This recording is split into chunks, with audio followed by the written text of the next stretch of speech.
feel like my key word for this year is grit. Hanging around even when it's not going well, or even when you're in a phase where you're learning and there's not that progression. A mixture of tears and maybe a little bit of a mental breakdown.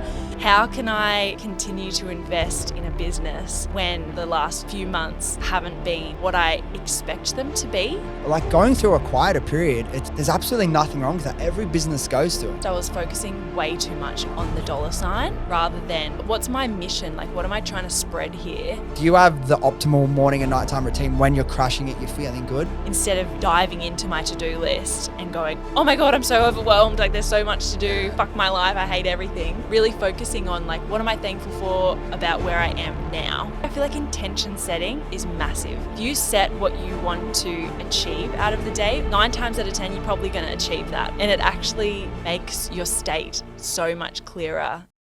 All right, here we go again. Amelia, thank you so much for coming on and welcome to Sydney. You've been here for all of 30 minutes.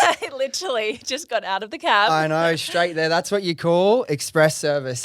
Here for a day, so I'm like, we have to fit you in while you're here.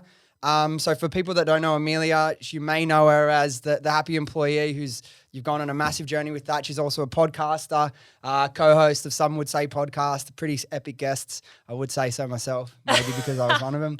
An entrepreneur, has her hands in heaps of different projects, which I'm really keen to talk about and explore the whole journey you've gone on over the last 5 or so years. But where I want to start is just because I feel like it's all been attached to the happy employee and what's come off the back of that. Can you tell me who is the happy employee and where did that start? Yeah, for sure. That's a great question. And thank you so much for having me on. I am like nervous, to be honest. Oh, don't be nervous. We're just, having some fun. Yeah, I record podcasts all the time. It's so funny. As soon as you're the guest, you're like, fuck, the pressure's on. You reckon? Yeah, I think opposite. so. Really? I'm the opposite. If I'm the guest, I'm like, I'm just going to go on and chat. When I'm the host, I'm like, I got to control this thing and direct it. You know what I mean? I find that way harder for me. True. Yeah. Well, there you go. Everyone's different. But yes, the happy employee, that has been a big journey. And I guess to take it back to the very beginning where everything sort of begun, like my career journey, as you can imagine, the happy employee, it's all about career development. And so when I left school, I went and did a pharmacy degree. Yeah. Random but at the time school was pushing like women in science. It's the way to go. You have to do this. And so I was like, well, I can't get into medicine. So what's the next best thing? Pharmacy. And so I did 2.5 years of pharmacy before realizing, fuck this. Like this is so not, if you know anything about me, I'm very much into holistic health and that sort of realm. And when I think about it now, I'm like, holy moly, if I was a part of Big Pharma, like, I don't know, it would be, wild. There was definitely some intuitive vibes going on there. And at the time, I was working for a fitness guru, Ashley Bynes. Yeah. You've probably heard of her before. Yeah, we've worked with her many times. She's great. Yeah. So I was, I got a sales role there, super random. I was like 20. Got a sales role and that sort of ended because they were closing different chapters of their business. And I moved into the events sort of sector of their business. And at the time they were doing booty camps. Yeah. And so they were going all over Australia. Like it was wild. It really opened my eyes up to like, what the hell, this is crazy. Like all these people, thousands of girls coming, paying like $500. And how big the business is of it, right? Oh. It's massive. I didn't know like Ashy and like Kayla, It's whatever, how do you say her last name? Yeah. When we were working with Facebook, we'd go in and have meetings and, we still work with Facebook, but like their biggest spender in Australia was Kayla. We're like, what the fuck? Just some chick doing all the programs, but it's a massive industry and that kind of blew my mind. Yeah, totally. It's such a big industry. And when I was there, that was sort of the time where I was going back and forth. I think I changed degrees like 50 times. I was like pharmacy and law, pharmacy and da-da, like just trying to find my feet. And I don't know if you know this, but my dad passed away when I was 20. And so that was all around the same time. And I was like, there's no way that I can keep studying when I'm like grieving, going through this massive loss in my life. I don't even know if I want to be doing this. Like it was a massive whirlwind of emotions, as you can imagine. And So I ended up in events and I was like, I love this. I worked really closely with a lady who I'm super close with today, Renee. Yeah. She's such a great businesswoman, like so incredibly savvy. And she was like, look, I did business at uni and I did marketing and event management. They were my majors. And I was like, that's what I'm doing. Sounds good. You know, when you just get something in your head and you're like, love it, let's go. So I did that. I'm the worst like that, but yeah. Yeah, did that and did it whilst I was working full-time as well. So I kind of went through different jobs here and there. Was in Griffith Uni for a while, worked in their events team. So if you go to like an open day, you know, when kids go to uni and, you know, have the uni experience, I was doing those events. And then I was approached by one of my friends who I worked with at Ashley Bynes, named Semi. Yeah. She's the CEO of Breeze Balm. Yeah. And so in that sort of interim time, she had gone off and started Breeze Balm and it was really picking up. So she just started that in the last 5 years as well, did she? Yeah, I think Breeze Balm. Well, so Breeze Balm, the formula, has been around for 75 years. Yeah, it's been in her family, right? Yeah, because her dad's actually a pharmacist. Okay, so funny. He wouldn't mind me saying all of that anyway. Yeah. But yeah. So I was approached by Sammy and she was like, look, I want someone to head my marketing. I know you're not finished your degree, but would you be open to it? And I was like, yes, absolutely. Yeah. Let's just like give this a go. Had you done much marketing by that point outside of uni? Like, have you done anything else or were you just like pretty green at that stage? Here and there, like the event stuff we did, there was a bit of PR reach out to try and get different sort of influencers involved in the events. And like I had my taste in influencer marketing, posting on social media, like little dribs and drabs.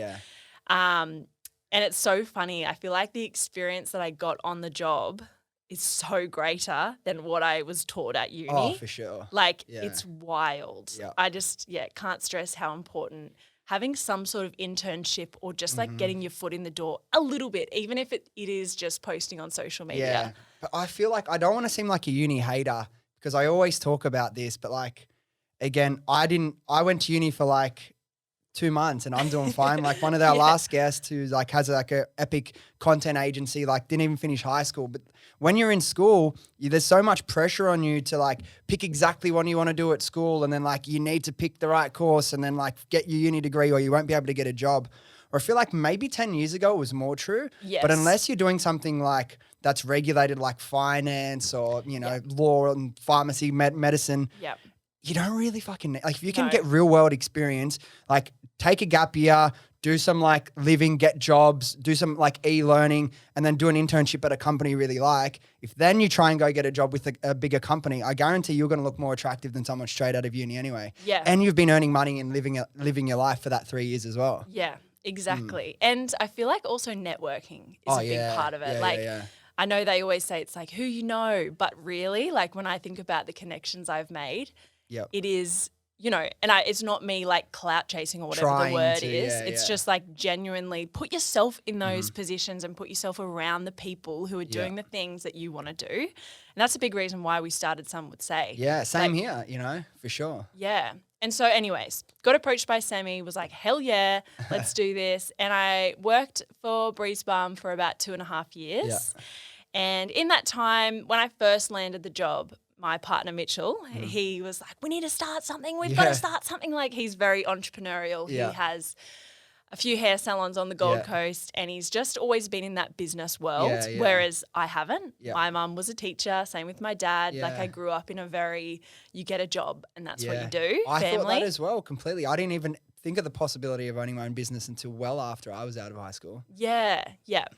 And I was kind of, I don't know, I was like, look, I'm doing my degree. I just landed this full-time gig. Up until now, I'd be working casual. Like this feels like the dream. I'm getting paid, you know, $900 a week. And there's no rush either to jump into like starting your own business straight away. Exactly. It definitely wasn't my time. And I was like, other people must be feeling exactly the same way. And so I started an Instagram page called The Happy Employee. And I guess like over time, the happy employee, you know, was about being happy in my career, being employed, but it was also about happiness as a whole and like what happiness means. How do you cultivate happiness? It's not just this quick fix thing. And that's very much, you know, the focus of the happy employee now. And so I left Breeze Balm because we were approached by a business partner to do, it's called Bright Futures, and it basically automates your crypto trading. And so I was like, yes, if I don't take this opportunity now, I feel like I never will. Like it was one of those pivotal moments where you just kind of have in your mind and you're like, I just need to give it a go. Like who cares if I fail? You fail, whatever. Yeah. And like worst case scenario, I can get another job. Exactly. Like as sad as that was, because I loved being a part of Breeze Balm, but I did have to kind of just reflect on where I was and what I wanted to do. And so, over the past year, I've been doing that. And I also, in that time, launched some merchandise for the Happy Employee. And so it's a flip book, desktop flip book with quotes, actionable tips, prompts. And it did so well. Like for me, calling it merchandise, sending to like a few influencers. Yeah. And even today, I get so many tags of people sharing it on their desk. It's such a shareable product that makes people feel good though. Yeah, it is. And for so long I said, this is just merchandise. Like it's just something that I want to attach to the Happy Employee. Yeah, yeah. And I was kind of reflecting on it with my partner, Mitch, and I was like, what am I doing with this? Like, is this just something that's there and it'll fizzle out and I don't give it a go? Or am I developing new products, like creating this brand around the Happy Employee so it's not a personal brand? Yeah. And we decided to lean into it more, which meant that I had to step away from Bright Futures because at the moment my fingers were like, they were pies and I had a finger in every single one. And being a creative, like being in marketing, I felt like I couldn't lead 3 businesses all at once and grow how I wanted to grow. Like I could do it maybe gradually, but that's just not how I wanted to do things. Yeah, I understand big time. Like I take on a lot and I've been taking on too much for the last 3 years. So only now am I starting to get to the place that I've been able to cope with it. But for a long time, intuitively, I knew that I'm fucking up multiple things. Not fucking up, but I'm not giving the full credit each project deserves because I'm trying to do too much. But I couldn't change. I'm like, that's who I am. I decided to suffer through it and try my hardest until I got to the point when I could start to manage it. And I've only really started to feel like over the last maybe 6 months this year that I've been starting to catch up to the point where, hey, I can maybe manage all these projects and actually do them justice. And then more ideas and more business like projects and stuff come up and I'm like, no, look, I'm just starting to catch up. I'd love to do it. Like everyone's like, oh, I've got this business. Would you invest in shiny it? object I'm like, thing. Look, honestly, I love you and it's a cool idea, but no, I can't. Like honestly, I can't. You need space. Like you need mental space and just like being able to dedicate yourself. And I feel like my key word for this year is grit. And like hanging around even when it's not going well or even when you're in a phase where you're learning and there's not that progression. And so I guess that kind of takes us up to now. So the Happy Employee has been over the last sort of like 2 months or so has gone from being a personal brand to now a product-based business, which was huge. Like I feel like people would kind of look at that and go, oh, who cares sort of thing. But for me to get my head around that, like I think it's built a big this change, right? Like I'd built this community. What are people going to think? Now I'm changing. Like now I'm not the Happy Employee. Like what the fuck? This whole brand that I've built has gone from being employed to now I'm a business person. Like I don't know. But the brand isn't centered around being an employee. It's centered around happiness and fulfillment, right? And that's the thing as well. I'm conscious of like, because we have business people on here and I'm always preaching, if you're not happy with your life, do something to change it, whether that be starting a business or whatever. But by no means do I want people to think that everyone should have a business. If you're happy, like in whatever different field, whatever different role in a big organization, a small business, as a sole trader, whatever makes you happy, you should go after that and not be pressured by the hustle culture. And because over the last 5 years, everyone wants to be an entrepreneur and that's cool, feeling like you have to do it, because it's going to probably end up making you unhappier a lot quicker. And then you'll end up feeling even more lost than if you just trusted your own gut and were able to quiet down that noise to like, stressing out about what people are going to think when I make this move or when I don't make a move. Yeah, absolutely. Like not caring what people think is something that I feel like I was always really good at. I feel like I always had pretty high self-esteem. Yeah. And in the last little while, to do with business especially, I felt like my self-esteem really dropped. Yeah. And it is hard not to like get in your head about what do these people think, or like why did my friend not post about it? Like all that sort of stuff as well. There's such like a mixture of emotions that come into play that I had no idea about. Yeah.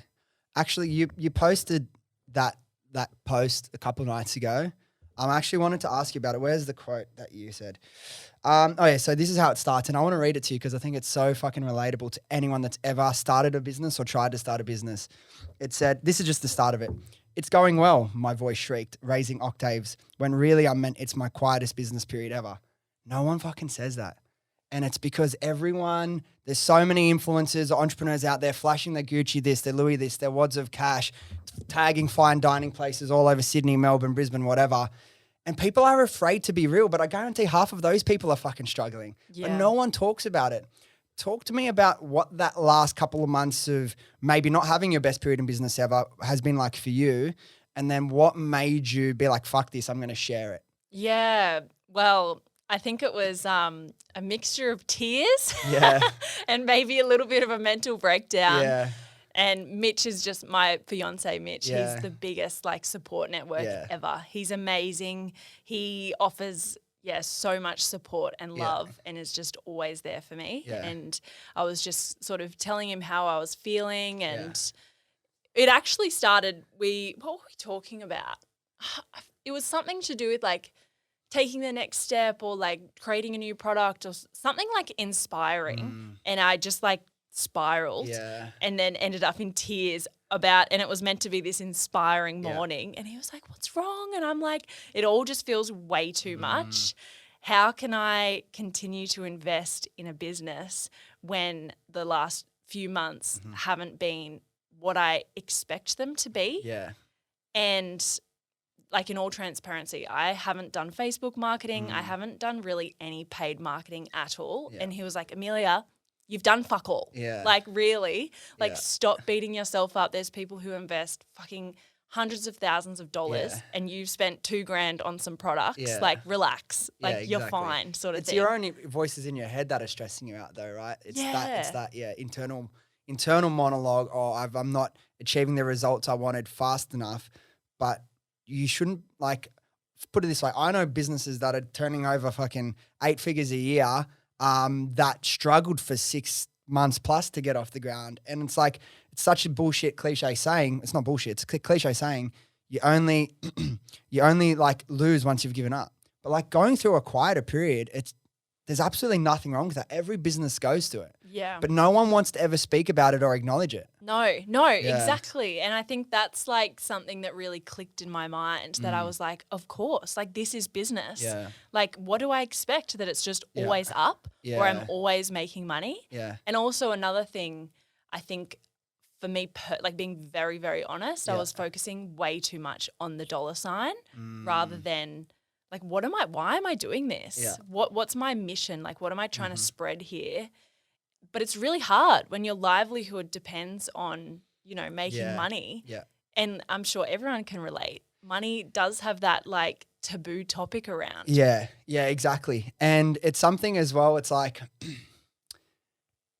a lot of people, like everyone can relate, like earning money is important, but at the same time, to anyone that has taken the big risk to start a business and then realizing, oh shit, no, that's not just every Monday there's $1,000 in my account. I actually have to make sales to make the money come in. And then even another step, and I don't want to seem like, oh, you poor business owner, but like when you start hiring staff and having employees and you realize, fuck, I'm responsible for all these people.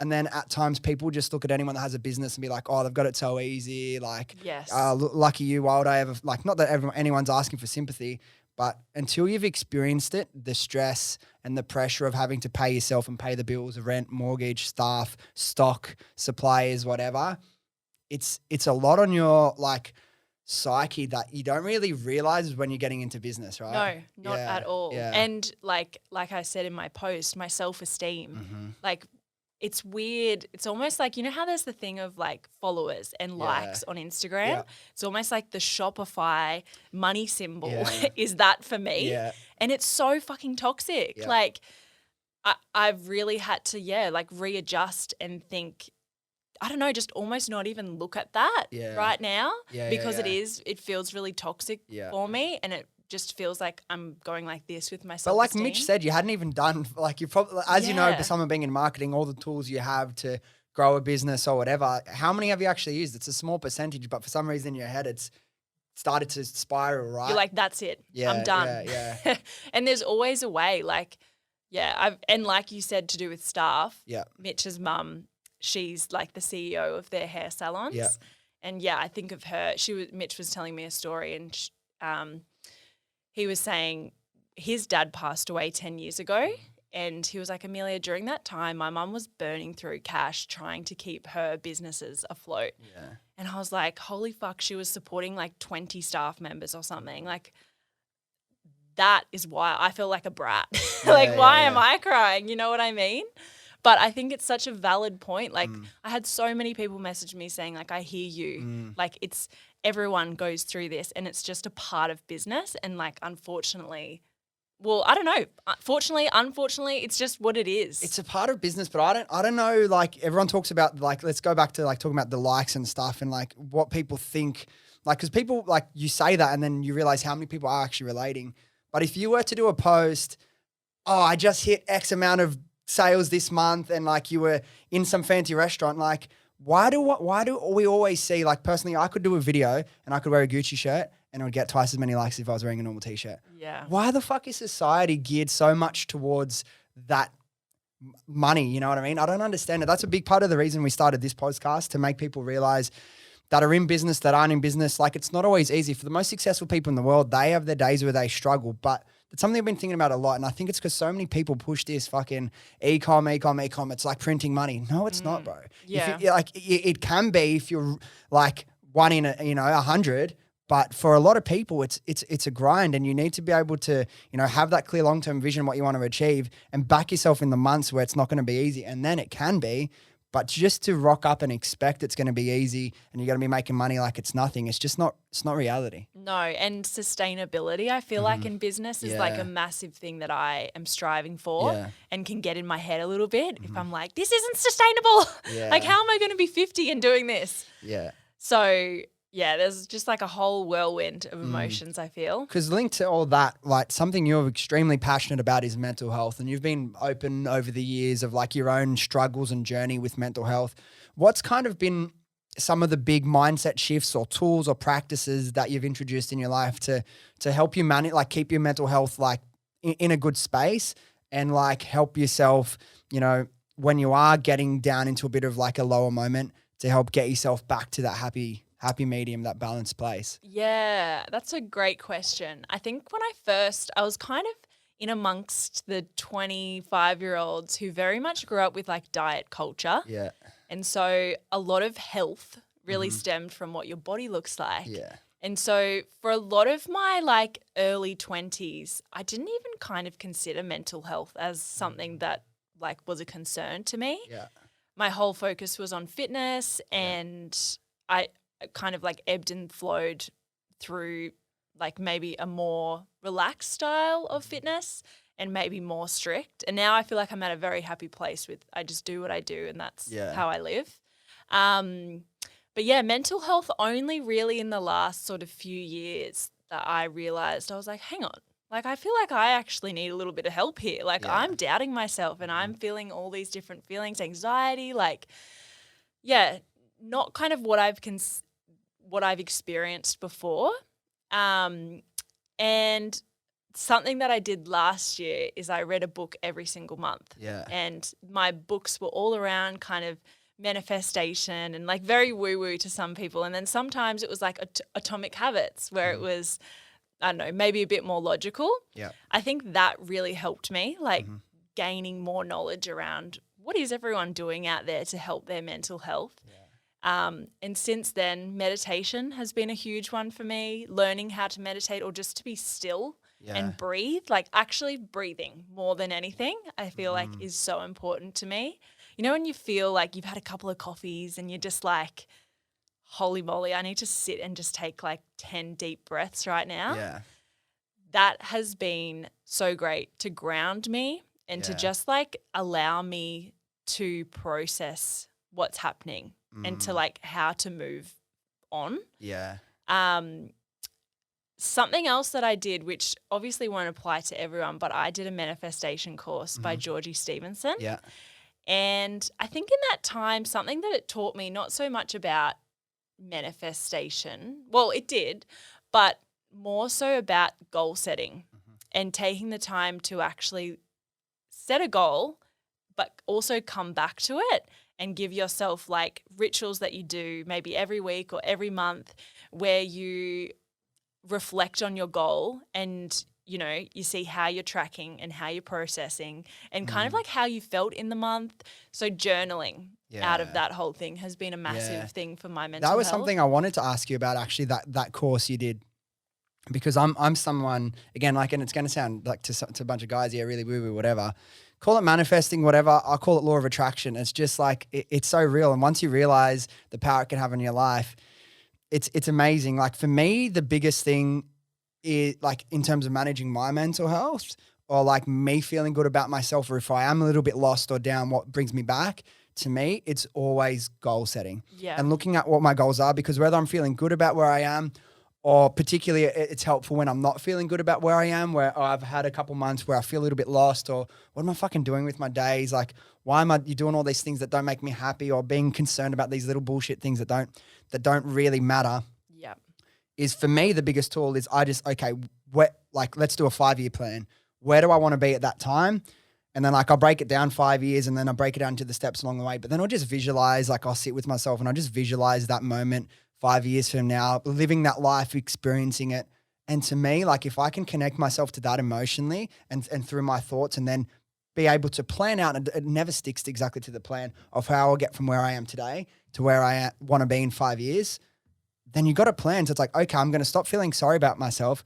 I'm going to wake up tomorrow and I'm going to start. I acknowledge I'm not happy with what I'm doing today and where I am.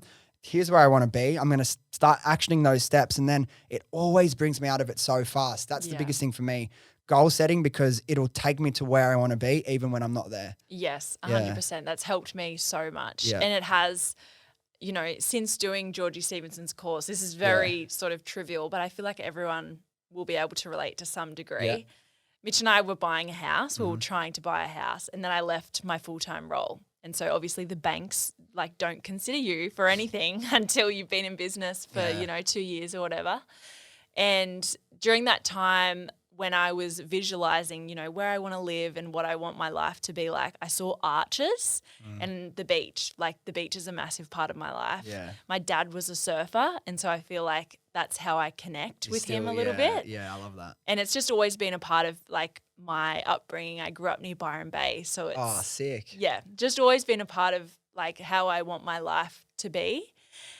Anyway, so I saw arches, and we obviously tried to go for houses, got knocked back because the market blew up also over COVID.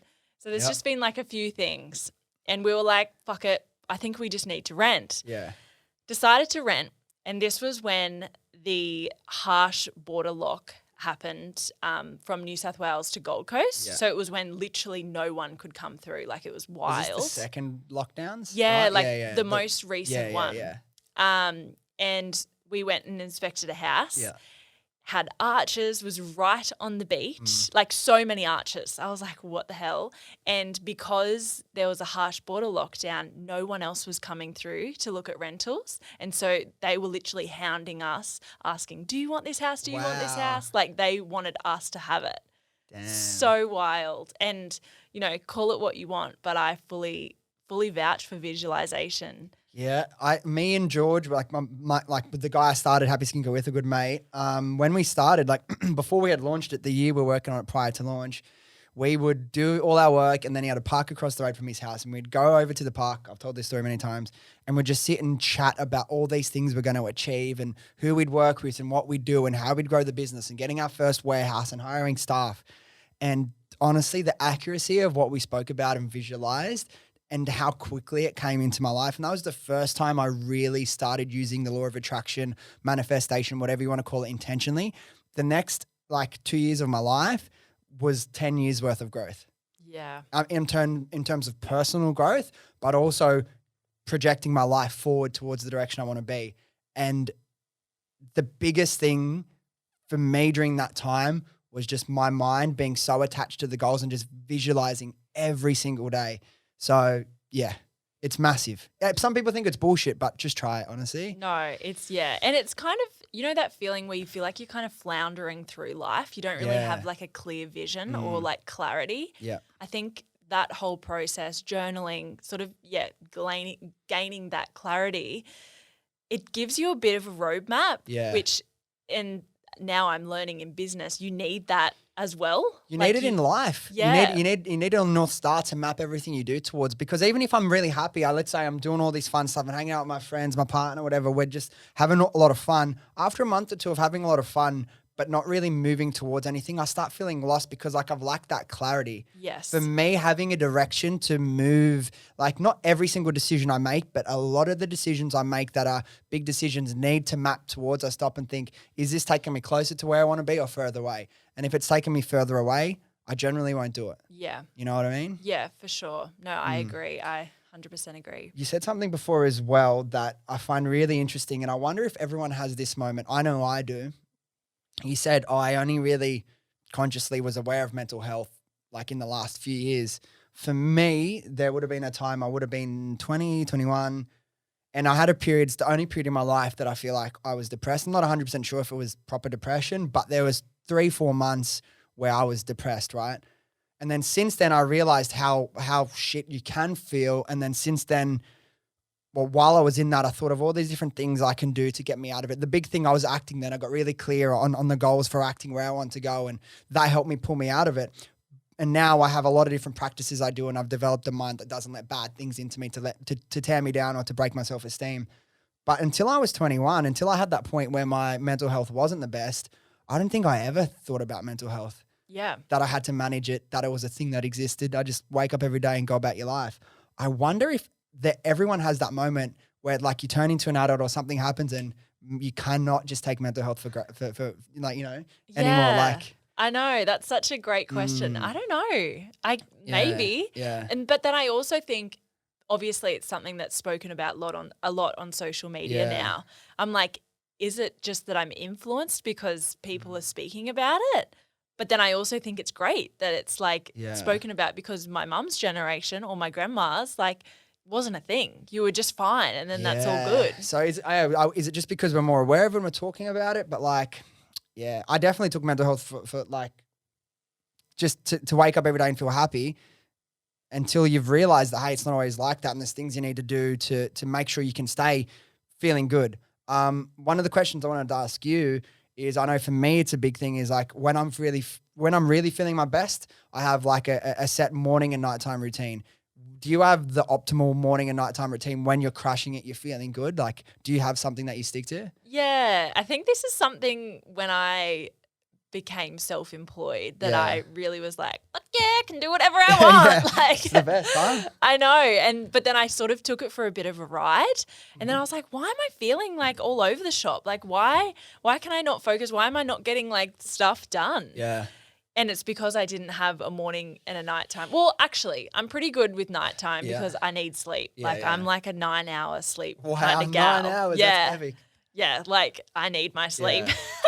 But morning routine specifically, I love movement in the morning, whether that's, a beach stroll, putting my feet in the sand, that sort of thing. And I also love Pilates and a little bit of gym, but I'm not a huge gym goer. Yeah. And taking the time to plan my day, but also in that planning process, I think about, what am I thankful for today? And reflecting on that sort of high vibe energy. instead of diving into my to-do list and going, oh my God, I'm so overwhelmed. Like there's so much to do. Yeah. Fuck my life. I hate everything. Really focusing on like, what am I thankful for about where I am now? Yep. Setting my intention for the day is huge. Is this all as well, that the new product you launched, the big plans, is this part of your morning routine? Yes. Is this where you kind of plan all these things? Yeah, Yeah. for sure. Yeah. So Big Plans is my latest product. Yeah. And it's a daily desk pad. Mm-hmm. And essentially I've incorporated, over the years, I've read so many books, like I said. And I also did a lot of things, courses and different things to do with mental health, manifestation. And I've kind of like observed what all these like multimillionaires are doing around the world, and just successful people in my eyes, what they're doing in their morning routine or just their life, and how I can like utilize that in my everyday. Yeah. And so, I created a little bit of a formula, I like to say. Okay. And so it has what I'm thankful for, my intention for the day. I feel like intention setting is massive. Mm-hmm. If you set what you want to achieve out of the day, or like, your intention, 9 times out of 10, you're probably going to achieve that. When you reflect back on it, you'll be like, wow, I actually did that today. That's wild. Instead of just diving in, not knowing really where you want to be in the day. And another thing is reflecting on my big goal, because I think that's something that I often did, in my early 20s. I would set this great goal at the beginning of the year. And then by the end of the year, I'd be like, I don't even know what I said. Yeah. So every day, me reflecting on my big goal and writing down as if it's already happened is huge, and how I'll feel in that moment when it happens.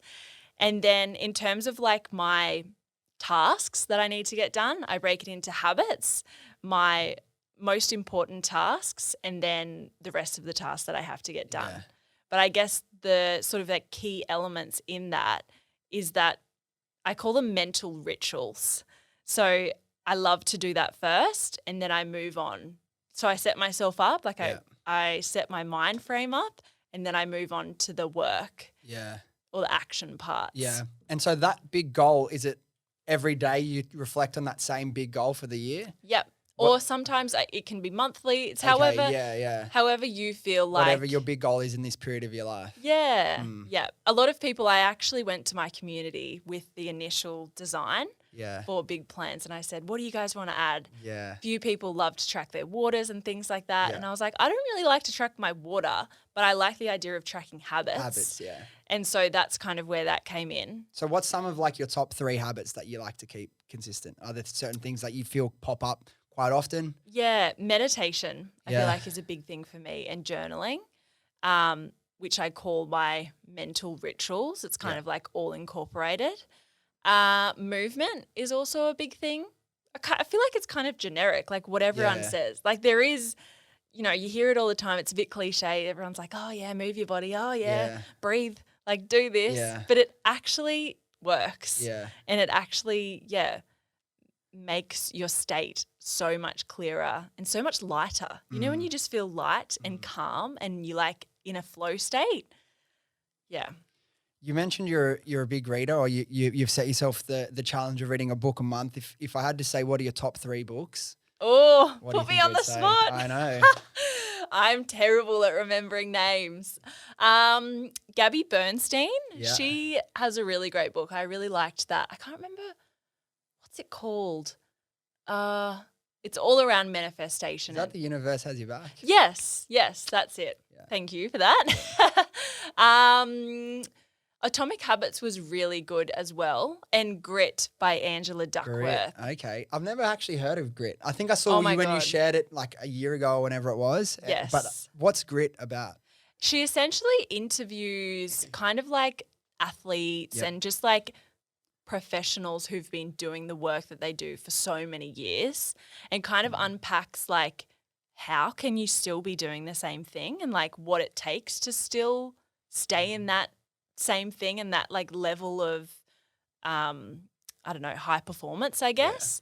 And one of the key words that she found that most people kind of like endure is like grit and the ability to, she talks about boredom and like how a lot of these people still experience boredom, but even through that like bored period, they push through and they hold on to that same level of grit. It's really interesting. Such a good book.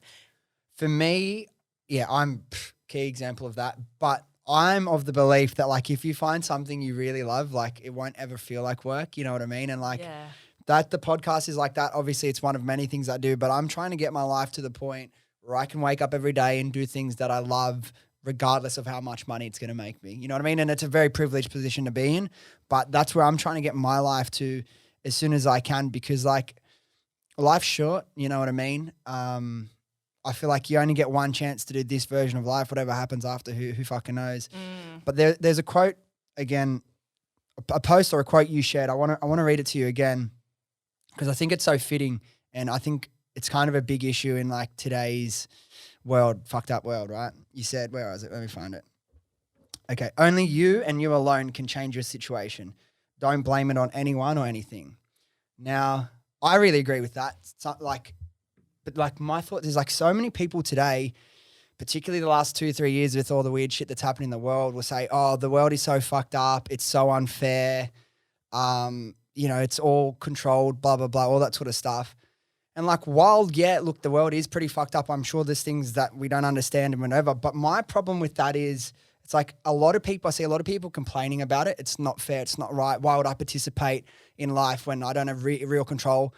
And I get that. But what I would say, like, unless you're someone who believes you're put on this planet to, start a revolution for that. And if you are, I completely support you. Go for it. But like people complain about the rules of the world and how it's not fair. But like, if you want to be happy, really what I would do is focus on what you control and focus on what you want and just identify the rules of the universe and say, okay, that's how things are. I'm going to find a way to win within these set of rules, which is how the world works. Or you don't, and you're going to like complain about being unfair and you're never going to get what you want.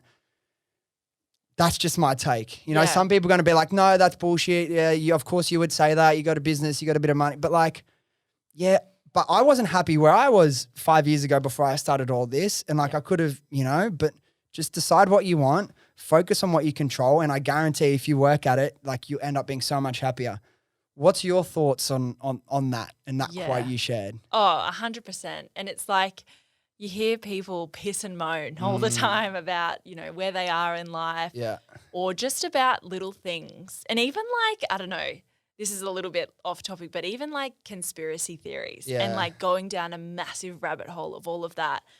In my mind, I'm like, this is way too consuming. Like I actually want to live my life and not stress. Maybe I agree with some of that stuff, but the thought of like being consumed by that every day, I'm like, fuck that. Like, it's like, even if all this shit is true, what am I going to do about it? It's just going to fuck me up to dive into all this shit anyway. Like, and yet, like you said, unless it's like your passion and you're setting about creating change, what is just complaining about it doing?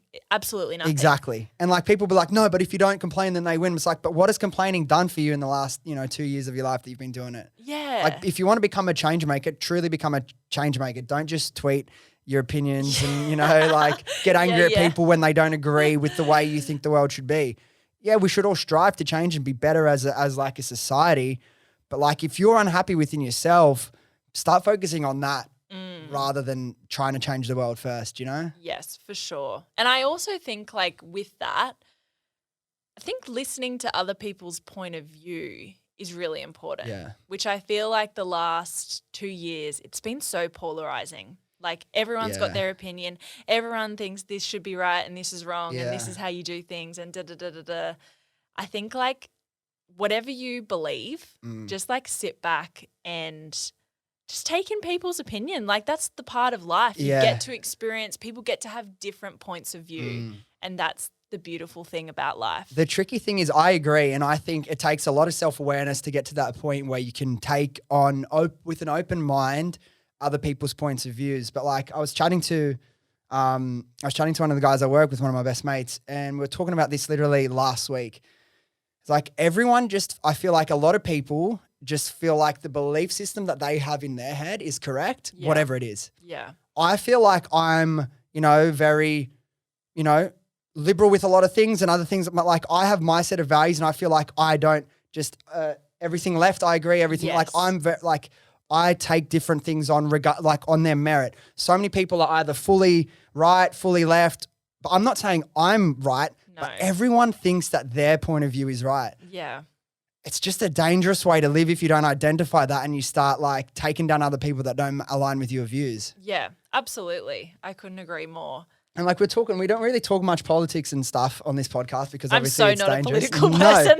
But like we're talking about, did you see all that Andrew Tate stuff that got shared around, that guy? Oh, why does that ring a bell? That bold guy who's like really sexist and misogynist and stuff. Yeah. And he's like slap them bitch and talk really degrading stuff to girls. Yeah. And like so many young guys are like supporting him. And like, while there's I'm sure there's tons of good stuff that he says that I would probably agree with. Yeah. But like all this bullshit and like people just get like attracted to the drama and like anything that can be like highly what's the word? Like controversial. Yes. And it's just a fucking weird way to live, man. I don't know. I don't have the answer, but like everyone just thinks their point of view is right. And you watch these conversations on Twitter or Instagram or like people arguing in the comment sections of a post. And it's like, there's 0% chance that you're going to convince the other person, but they just get so worked up about it. I know. It honestly like drains me thinking about it.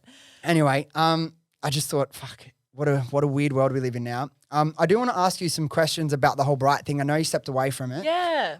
But the questions I had, obviously, I've dabbled a bit in crypto over the last couple of years. Probably got in at one of the worst times.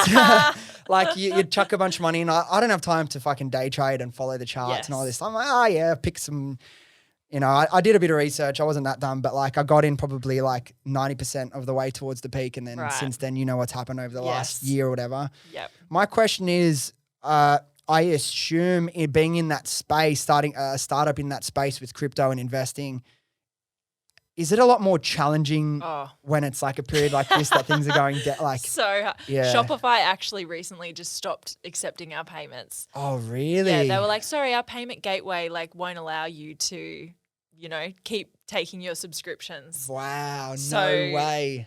Yeah, when I say I stepped away, I just mean that I am still like a part of it, but it's not my core focus at the moment. Yeah. So I'm definitely still supporting Mitch's sort of vision. Yeah.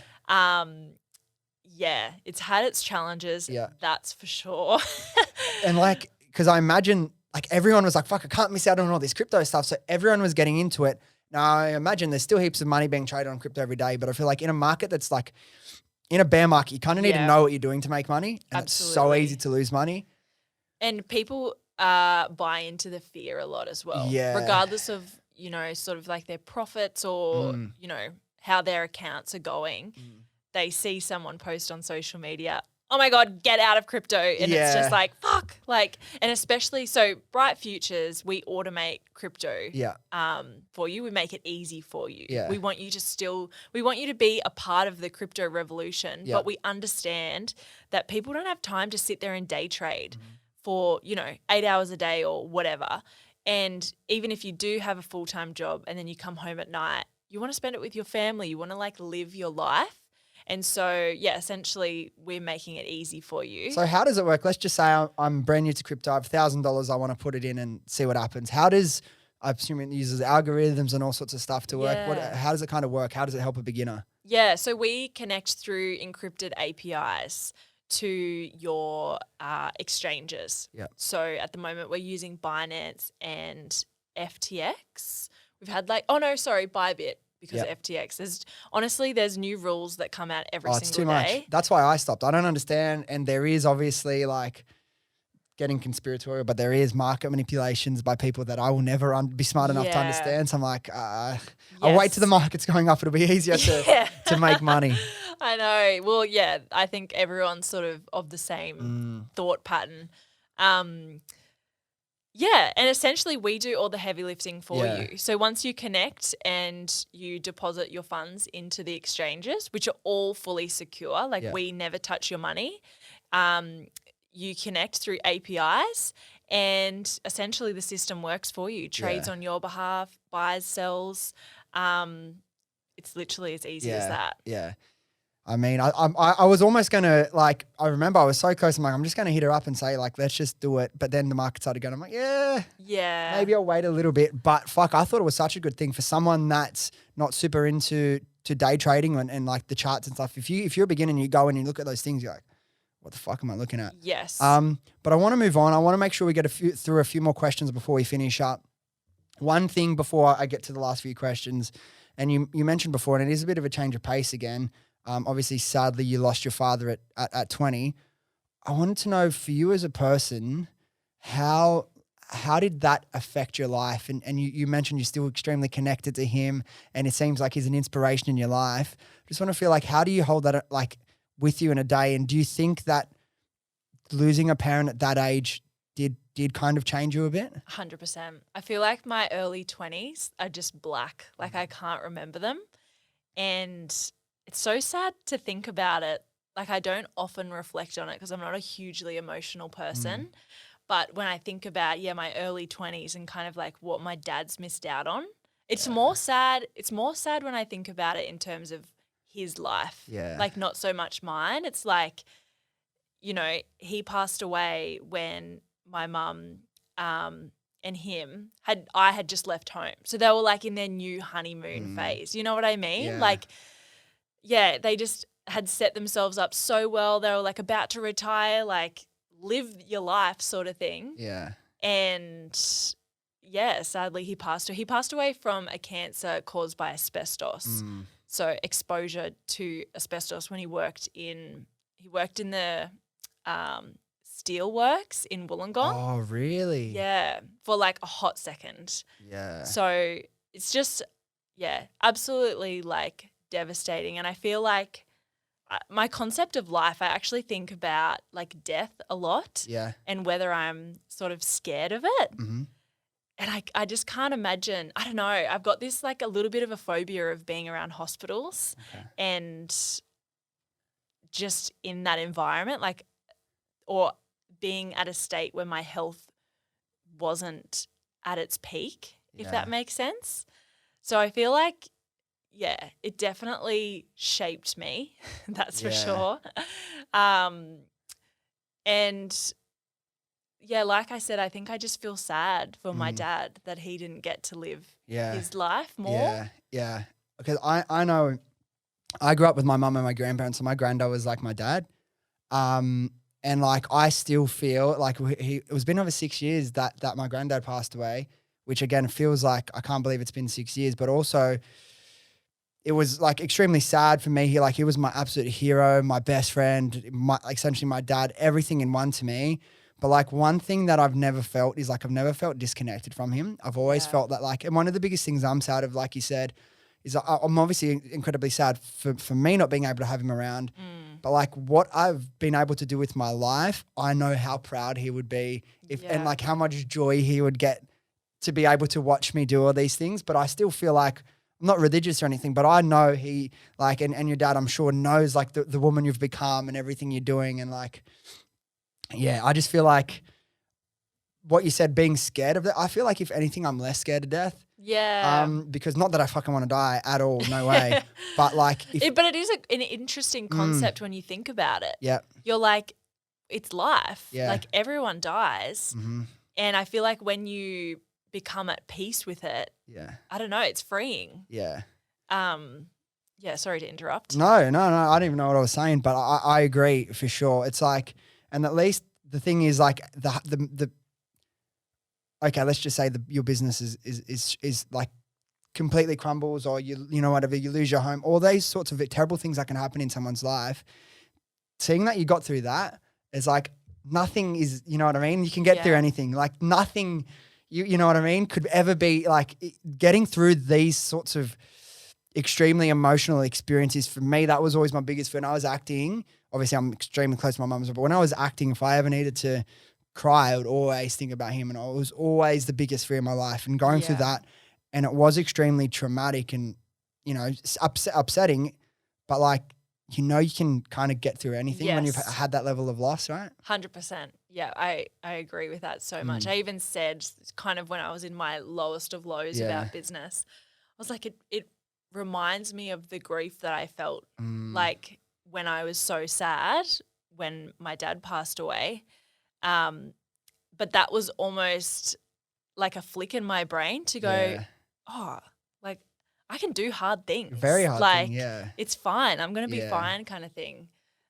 So, yeah, the adversity sort of factor in it has been a massive blessing. Like, it feels weird to say that. Yeah. It feels wrong to say, like, I wouldn't say that I'm grateful that my dad has passed away. But you know what I mean? Yeah. It's like, I guess I'm glad that I experienced that level of love and that, I don't know, you know that saying where they say it's like grief is love with nowhere to go? But it's like having that level of love for your dad has now given you the ability to experience love that much. Do you know what I mean? Like because you've experienced such an amazing amount of love, now means your body is capable of feeling that amount of love, whether it be for Mitch or your mum. Like you now have that ability to love that much because of that person. So it's actually a blessing. Yeah. You know what I mean? In that way. I know. Yeah, for sure. And yeah, like I said, it almost feels a bit wrong to call it a blessing, but it is. Yeah.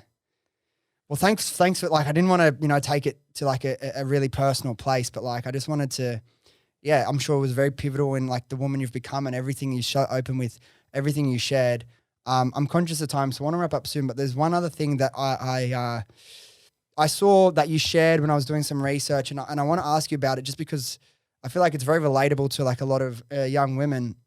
It's like something you've struggled with in like at times is like hormonal acne, and I've realized you've found ways to help cure that and manage those symptoms. Can you kind of speak to that journey and what kind of worked for you? Because there's so many other people that struggle with it. Yeah, for sure. I love all the research you've done. I'm like, oh, what have I said now? Yeah. Well, you post a lot, so there's a lot of good information out there. Listen to some podcasts. That sort of thing. Like when we're talking before off air, like people just think you rock up into a podcast. Like, no, you put work into it, you know what I mean? Yeah, that was like me when we were researching you. I was like, oh, he was an actor. Perfect. Add that in there. Yeah, exactly. Hormonal acne has been huge. Like for the past, I'm going to say probably 4 years, probably when I entered like serious sort of career development phase, I feel like my level of stress really affected my hormones. And I've worked closely with a naturopath for pretty much since that time. So for about 4 years, and very much, like I said earlier, I'm very much into holistic approach to health. And, if there's a natural way to do it, I'm going to give that a go before I, enter into the more chemical side. And so, I cured my hormonal acne naturally. And it was through such a combination of things. It was like working with my naturopath. Obviously, I got so many tests done to see what my hormone levels were doing. And then another factor was my stress levels. And I used to work out a lot, like hit cardio, crazy, sweat your face off. And I realized that was not serving me at all. And so just like really changing my lifestyle and as well, my sort of mental health, I feel like really affected my hormones because I was stressing all the time. My cortisol was always up. Working with a naturopath and then doing a lot of research myself too. I'm very like curious and I love sort of like figuring stuff out for myself. And so, just kind of like researching stuff. I know Google doesn't always have the answers, but listening to podcasts, listening to different health professionals has really helped me along that journey. And I posted about it on TikTok, so random. And it was one of the videos that went viral. Yeah, so it's really? like clearly people That's what I mean. are struggling with it. Yeah. And it's so hard because it's not a one fix, a one thing So solution. it's like an alternative to going natural. Would it be something like Roaccutane? The alternate? Yeah. Yes, I would. That's like pretty gnarly stuff though. I took it when I was in high school. My brother took it. I would never recommend it. Yeah, there's like research now linked to suicide by taking I believe it. It's like pretty gnarly stuff. I reckon because it was a couple me and my brother both had like the mental health things not long after coming off that. I think it fucks you up so bad. It literally changes the chemical process of making oils and stuff in your like so bad. But I remember saying that, and because I took it like 10 years ago now, I don't really think about it too much anymore. But I knew a girl, this was only about 18 months ago, and she struggled with like acne, and she started taking Roaccutane, and I was friends with her friend. I'm not going to tell her how to live her life, what she should do, but I remember telling her friend, like, I mean, I personally, I wouldn't do that for you. I told her like what happened to me and my brother, and like what happens to other people. And you kind of feel like, okay, but if I'm struggling with all this acne or pimples, like that is affecting my mental health really badly. So it's kind of worth it. And then I remember seeing her posting after a few months, like, oh my God, look how good my skin is. Like, it's working amazingly. I thought, sweet, good on her. It meant the depression, the risk for depression doesn't affect everyone. Yeah. Then I remember seeing a couple months after that, she had that moment where she wanted to be honest, and like she come out to kind of talk to people, and like her mental health is shattered down deep, so low. Yeah. Wishes she never did it. Yeah, she had the clear skin now, but like that acne on your face was affecting your mental health in a way that is probably like, you can probably get over that in other ways, where this is like on a chemical level. Totally. I'm not in contact. I'm not sure like how it went for her, but like even those like sorts the of gnarly pill. chemicals are stay away from them if you can. Yeah, 100. I agree with that for sure. And yeah, like even the contraceptive pill. Obviously, I'm not a doctor. Yeah. Like disclaimer. Yeah. This is not medical advice No. or financial advice or anything. No, or anything. It's not advice. It's not advice. No advice given. No, but yeah, it's a wild world. Yeah. And I think for me personally, choosing the natural way has just always served me so much better, and trying to find the root cause of what's going on rather than just, masking it. Treating the symptom rather than fixing the cause of the issue. Yeah, for sure. And the last question I had before we wrap up was about the podcast. You've kind of explained why you did it, but talk to me about, like, you came together with Lara, and you're like, what was the real reason that you got together and decided to go on this journey? And then I know it's going to be hard. I'm putting you on the spot again. If you had to pick one story or quote or moment from one of the almost 50 podcasts you've recorded, what moment stands out to you from that whole thing? And you don't have to say my podcast. Oh, well. Look, the podcast honestly like lights me up so much. I was pretty good at public speaking in high school, and I feel like it gives me such an outlet to do that. And I also love connecting with people. I feel like just getting in their sort of like space is, I don't know, it's just so great, so inspiring, and I absolutely love it. So it kind of came about when we started Bright Futures, such like a bit of a backstory, but for the sake of time, we begun a podcast for that, and we had some hiccups with our business partner. He left us and There was a whole big story there, but I won't go into that. Yeah. And in that time, Lara and I went out for drinks, and we were like talking about the podcast, talking about like business and just like where I was at and stuff. And probably about a year before that, she came to me and said, I think I want to start a podcast, but I don't really know how. And like, she never said, I want to do it with you, but she was just sort of like floating the idea and like wanted my advice, I guess. Anyways, so that night when we were having drinks, she was like, I really wish we did the podcast together. And ever since then, literally that night, like a bottle of Prosecco deep, we were going around Brisbane asking people, what should we call our podcast? Yeah. Like, it's going to be literally one of those, a few drinks, you're like, we should start a podcast. You know what? We should start a podcast. Literally, that's what it was like. It was so organic. It's the best. Yes, so good. And then we were asking her boyfriend about it, and he was like, yeah, righto, girls.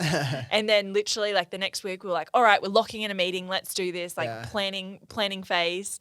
And now we're like 50 episodes deep or something. Yeah, and crazy. we asked him the other day, we asked Lara's boyfriend, we're like, did you think we were ever going to do it? Yeah. And he was like, look, to be honest, no. Well, then second question, did you ever think we'd get to 50 episodes?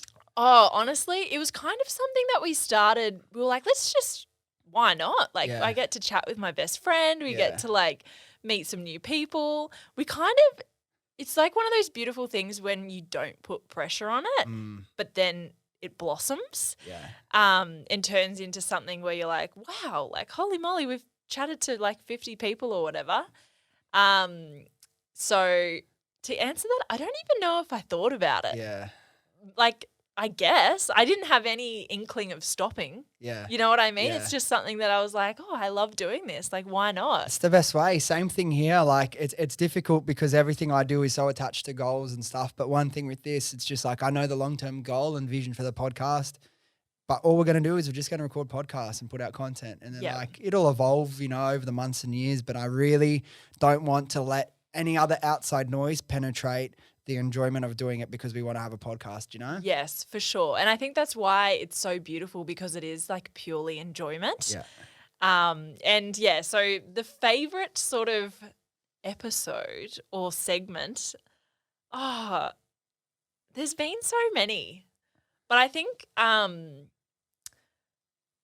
recently we've had some pretty big wins in terms of who we've secured as guests, like yourself. Right. No. I was one of the first, right? Yeah, you were. Yeah, nice. Honestly, we were so stoked when people said yes to us. We were like, oh my God, people actually That's the want to thing. talk You to start us. like saying like you're like, but you can't plan for too many people to say no, like to say it. Like, wait, what am I saying? Sometimes you're surprised by how many people say Totally. yes. Like, fuck, we have 10 podcasts booked now. Literally, You know? yeah, 100%. And it's like when it rains, it pours sort of Yeah. thing. Yeah, recently we've had some really amazing people who are like TED talkers, like Dr. Libby. She was insane and That's cool. such a great public speaker, like just so professional and yet so engaging. Ellie Watson, who's the founder of Elsa's Wholesome Life, she was awesome to chat to too. And that was like probably one of our biggest breaks in the podcast. When she shared it, she did a story frame and it just went nuts. Yeah. Lara and I were like, oh my God, like this is what it feels like to have 1 million followers. Oh, that's sick. Yeah, there's been so many. I can't pinpoint like one single thing, but Too many more, huh? yes, exactly. Cool. We'll wrap this up. Thank you again for coming. You're in Sydney for like less than 24 hours. So enjoy Sydney while you're here. Before we finish up, for anyone that wants to find more info, any of the businesses, your podcast that you're involved in, what's the best place to find you? Yeah. Amelia Dean is my Instagram. Yeah. And then I'm also at thehappyemployee.com.au. That's where my products are. And some would say on Instagram too, has all the links. Yeah, cool. We'll put all your links in the show notes and everything. But again, thanks for coming. Have fun at your event later today and safe travels back home. Thank you so much. I've Thanks. absolutely loved it. All right, there we go. Thank you so much for listening. If you enjoyed this episode, could you please do me a quick favor and hit the follow or subscribe button? I honestly appreciate it more than you know. Thanks again, and I'll see you next time.